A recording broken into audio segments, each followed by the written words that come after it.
इस पर उसने सब कुछ छोड़ दिया और पहले अपनी पत्नी बेटे को ढूंढने का फैसला किया। जब वह सास के घर पहुंचा, देखा कि सास और बाकी लोग मारे जा चुके हैं और अलमारी में छुपा बेटा भी पकड़ा गया। गुस्से में जेसन ने रोते हुए सामने खड़े नकाबपोश को चाकू मारकर खत्म कर दिया। फिर अपने बेटे को बचाने में लग गया। वह उन लोगों से भिड़ गया जो उसे पकड़ना चाहते थे। उसका बेटा कमरे से बाहर भागा और माँ को ढूंढने लगा, लेकिन उसे घोड़े पर सवार सरदार ने देख लिया और वह उसकी तलवार का शिकार हुआ। जब जेसन वहाँ पहुंचा तो वहाँ सिर्फ बेटे की लाश बची थी। उसने दुखी होकर बेटे का अंतिम संस्कार किया, फिर उन लोगों से बदला लेने और अपनी पत्नी को बचाने का फैसला किया। जेसन के बचपन के दोस्त और उसकी पत्नी का भाई भी साथ जाने को तैयार होते हैं। वे निकलने ही वाले थे कि राजा बड़ी फौज के साथ पहुंचा और दिखावे के लिए गांव वालों से हालचाल पूछने लगा। ये देखकर जेसन ने गुस्से में राजा की नाकामी पर खरी खोटी सुनाई, जिससे नाराज होकर राजा और उसके लोग चले। इसके बाद राजा के मुख्य जादूगर ने जेसन से मुलाकात की और बताया कि वे नकाबपोश लोग एक ही गिरोह के हैं जो रहस्यमय पहाड़ी जंगल में छिपे हैं। उन्हें खत्म करना सिर्फ जेसन के बस की बात नहीं, बल्कि सेना में शामिल होकर ही पूरी तरह मिलाया जा सकता है। जेसन ने यह सुनते ही इनकार कर दिया और अपने साले और बचपन के दोस्त के साथ खतरनाक बदले की यात्रा पर निकल पड़े। रास्ते में उन्होंने कई कठिनाइयों और खतरों को पार किया ताकि जेसन की पत्नी को जल्द बचाया जा सके, लेकिन वे जंगल में रास्ता भटक गए और खतरा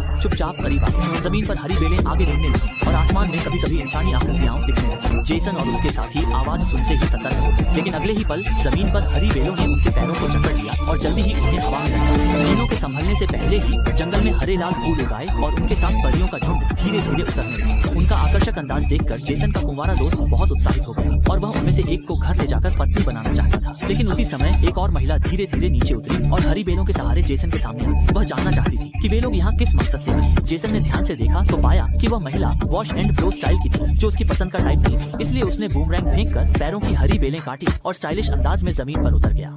वॉश एंड ब्लो वाली महिला उसे और पसंद करने लगी। उसने कहा कि वह यहाँ की मुखिया है और समय से किसी बाहरी को नहीं देखा। वह चाहती थी कि जेसन और उसके साथी यहीं रुके, आराम करें, लेकिन जेसन ने मना कर दिया। जेसन का मकसद था पत्नी को बचाना था, इसलिए उसने वॉश एंड ब्लो से कहा कि वे उन्हें जंगल पार ले जाएं ताकि वे रास्ता न भटकें। जेसन की मोहब्बत देखकर वॉश एंड ब्लो ने मान लिया। उसने अपने आदमियों को जेसन के साले और दोस्त को छोड़ने का हुक्म दिया और खुद भी जेसन के साथ जंगल पार करने लगी। जैसे ही वे जंगल से बाहर निकले, वॉश एंड ब्लो तुरंत अपने इलाके की ओर लौट गई। जल्दी ही जेसन और साथियों ने देखा कि विदेशी लोग आम नागरिकों को बंदी बनाकर ले जा रहे हैं। जेसन को यकीन हो गया कि उसकी पत्नी भी उन्हीं में। पत्नी को बचाने के लिए उन्होंने 2 नकाबपोशों को मार गिराया, फिर आम नागरिकों को ले जाने वाले सैनिकों की तरह भेष बदलकर सेना में घुस गए। जेसन ने मौका पाकर पत्नी को ढूंढा, लेकिन उसका साला और बचपन का दोस्त गलती से पकड़े गए और विदेशी लोगों के हाथों चढ़ गए। जेसन भी इससे बच नहीं सका। उसने पकड़ी गई पत्नी को ढूंढा, तभी पीछे से नकाबपोश ने उसे बेहोश कर दिया।